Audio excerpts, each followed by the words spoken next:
Assalamualaikum warahmatullahi wabarakatuh. Perkenalkan, nama saya Diva Prianto dengan NIM 20061111579. Assalamualaikum warahmatullahi wabarakatuh. Saya Feby Dwi Indriani, NIM 200611251. Perkenalkan, nama saya Fikri Aidil Mulia, NIM 20061349993. Assalamualaikum warahmatullahi wabarakatuh. Perkenalkan, nama saya Penny Cynthia, NIM 2006 135329. Saya di sini akan menjelaskan tentang demokrasi dan implementasinya. Dalam hubungannya dengan implementasi atau penerapan ke dalam sistem pemerintahan, demokrasi melahirkan sistem yang bermacam-macam seperti yang pertama, sistem presidensial yang menyejajarkan antara parlemen dan presiden dengan memberi dua kedudukan kepada presiden, yakni sebagai kepala daerah dan kepala negara dan kepala pemerintahan. Kedua, sistem parlemen yang meletakkan pemerintah dipimpin oleh Perdana Menteri yang hanya berkedudukan sebagai kepala pemerintahan, bukan kepala negara, sebab kepala negaranya bisa diduduki oleh raja atau presiden, yang hanya menjadi simbol kedaulatan dan persatuan. Yang ketiga, sistem referendum yang meletakkan pemerintah sebagai bagian dari parlemen. Di beberapa negara ada yang menggunakan sistem campuran antara presidensial dengan parlementer, yang antara lain dapat dilihat dari sistem ketatanegaraan negara Perancis dan Indonesia berdasarkan UUD 1945.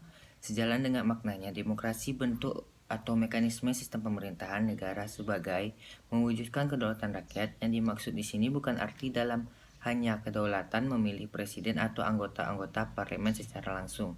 Dengan alasan tersebut, dapat dilihat jelas bahwa asas demokrasi hampir sepenuhnya disepakati sebagai modal terbaik bagi dasar penyelenggaraan negara, ternyata memberikan implikasi yang berbeda antar pemakainya bagi peranan negara.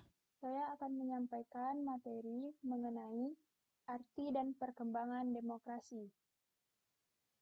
Secara etimologis, istilah demokrasi berasal dari bahasa Yunani, yaitu demos yang berarti rakyat dan kratos atau kretain yang berarti kekuasaan.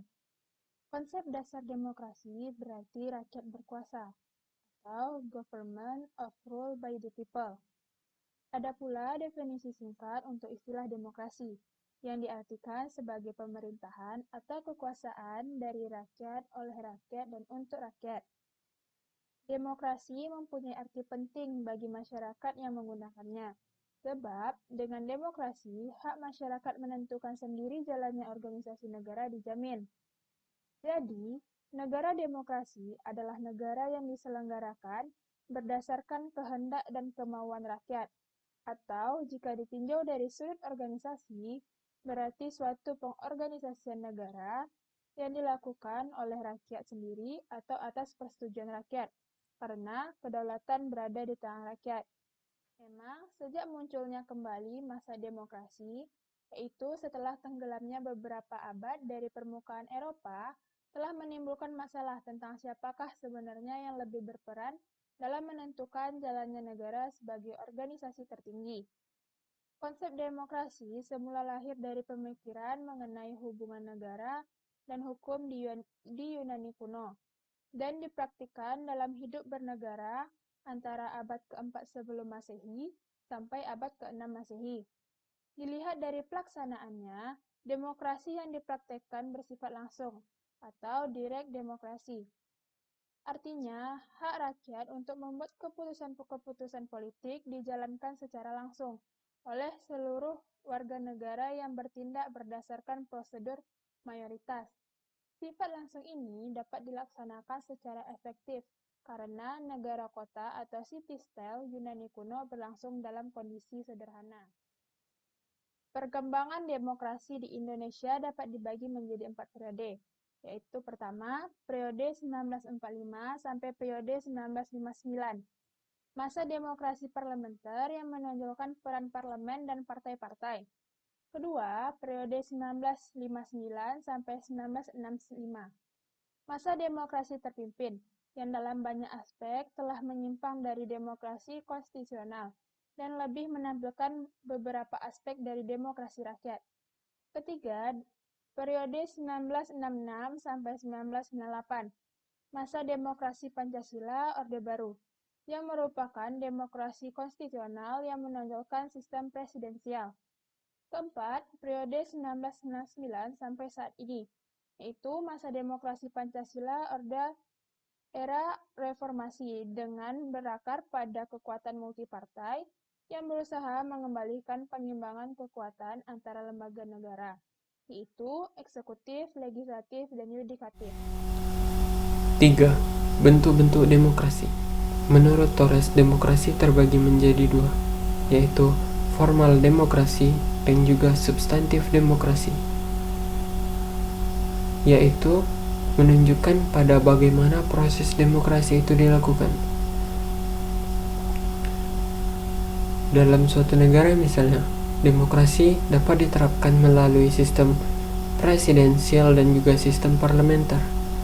Sistem presidensial yaitu sistem yang menitik beratkan pada pemilihan presiden sebagai kepala negara dan juga sebagai kepala pemerintahan yang dipilih secara langsung oleh rakyat. Contoh negara yang menerapkan sistem ini yaitu Indonesia, Filipina, Brazil, dan juga Argentina. Kemudian ada sistem parlementer. Sistem ini menitik beratkan pada hubungan yang erat antara lembaga eksekutif dan juga lembaga legislatif, yang dimana lembaga legislatif sebagai pemegang kekuasaan kepala pemerintahannya, sedangkan lembaga eksekutif yang memegang kekuasaan pemerintahan, yang memegang kekuasaan kepala negaranya. Contoh negara-negara yang menerapkan sistem ini yaitu Malaysia, Singapura, dan juga Inggris. Selain bentuk-bentuk demokrasi tersebut, masih ada beberapa bentuk demokrasi yang berdasarkan pada filosofisnya. Yang pertama yaitu demokrasi satu partai dan juga komunisme, yang lahir karena kebebasan formal yang berdasarkan pada demokrasi liberal menyebabkan kesenjangan yang semakin melebar, sehingga kaum kapitalislah yang menguasai negara. Yang kedua, demokrasi liberal. Demokrasi liberal ini didasarkan pada suatu filsafat kenegaraan bahwa manusia adalah makhluk individu yang bebas. Contoh negara yang menerapkan demokrasi ini seperti Amerika Serikat. Kemudian ada demokrasi Pancasila. Demokrasi Pancasila ini yaitu demokrasi yang berdasarkan pada nilai-nilai yang terkandung di dalam Pancasila. Negara yang menerapkan demokrasi ini yaitu Indonesia. Saya akan menjelaskan tentang demokrasi di Indonesia. Berdasarkan pengertian, berdasarkan konkret demokrasi di Indonesia yang berjati diri adalah demokrasi yang berdasarkan filsafat bangsa dan negara Indonesia yaitu Pancasila yang secara konstitusional terkandung dalam pembukaan Undang-Undang Dasar 1945 yang merupakan norma dasar dan merupakan suatu sumber dari hukum dasar Indonesia. Demokrasi di Indonesia adalah suatu proses sejarah dan titik perkembangan demokrasi di dunia secara umum, hingga khususnya di Indonesia. Mulai dari pengertian dan konsepsi demokrasi menurut para tokoh dan founding father kemerdekaan Indonesia, terutama Soekarno, Muhammad Hatta, dan Sultan Syahrir. Rumusan Demokrasi Pancasila. Yang pertama, Seminar Angkatan Darat 2, bulan Agustus tahun 1966. Demokrasi Pancasila sebagaimana dimaksud dalam Undang-Undang Dasar 1945 berarti menegakkan kembali asas-asas negara hukum yang menjadikan kepastian hukum dirasakan oleh segenap warga negara. Hak-hak asasi manusia baik dalam aspek kolektif maupun perseorangan. Penyalahgunaan kekuasaan dapat dihindarkan secara institusional. Sosialisme Indonesia berarti masyarakat yang adil dan makmur. Era revolusioner untuk menyelesaikan revolusi yang cukup kuat untuk mendorong Indonesia ke arah manapun dalam kemajuan sosial dan ekonomi sesuai dengan tuntutan-tuntutan abad ke-20. 2. Pada Musyawarah Nasional 3 Persahi pada bulan Desember tahun 1966. pengakuan dan perlindungan hak asasi manusia yang mengandung persamaan dalam bidang politik, ekonomi, sosial, budaya, hukum, dan pendidikan. Peradilan yang bebas dan tidak memihak, tidak terpengaruh oleh sesuatu kekuasaan atau kekuatan apapun. Jaminan kepastian hukum dalam semua persoalan yang berarti bahwa ketentuan hukumnya dapat dipahami, dapat dilaksanakan, dan aman dalam melaksanakannya. 3. Simposium Hak-Hak Asasi Manusia IUNI pada tahun 1967.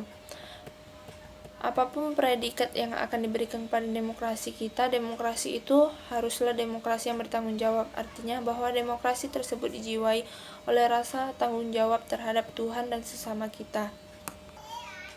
Dalam suatu negara yang menganut sistem demokrasi harus berdasarkan pada suatu kedaulatan rakyat. Dengan lain perkataan, kekuasaan tertinggi dalam suatu negara adalah di tangan rakyat. Berdasarkan esensi pengertian tersebut, maka hakikat kekuasaan di tangan rakyat adalah mengangkut baik penyelenggaraan negara manapun pemerintahan. Oleh karena itu, kekuasaan pemerintahan negara di tangan rakyat mengandung pengertian 3 hal. Pertama, pemerintah dari rakyat. Kedua, pemerintah oleh rakyat. Ketiga, pemerintah untuk rakyat. Kesimpulannya, dari pembahasan di atas dapat disimpulkan bahwa kata demokrasi merujuk kepada konsep kehidupan negara atau masyarakat, di mana warga negara dewasa turut berpartisipasi dalam pemerintahan melalui wakilnya yang dipilih melalui pemilu. Pemerintahan di negara demokrasi juga mendorong dan menjamin kemerdekaan berbicara, beragama, berpendapat, berserikat setiap warga negara. Menegakkan rule of law, adanya pemerintahan menghormati hak-hak kelompok minoritas, dan masyarakat warga negara memberikan peluang yang sama untuk mendapatkan kehidupan yang layak. Terima kasih. Wassalamualaikum warahmatullahi wabarakatuh. Baiklah, saya selaku perwakilan kelompok 6, sekian dari presentasi dari kami. Saya akhiri dengan Assalamualaikum warahmatullahi wabarakatuh.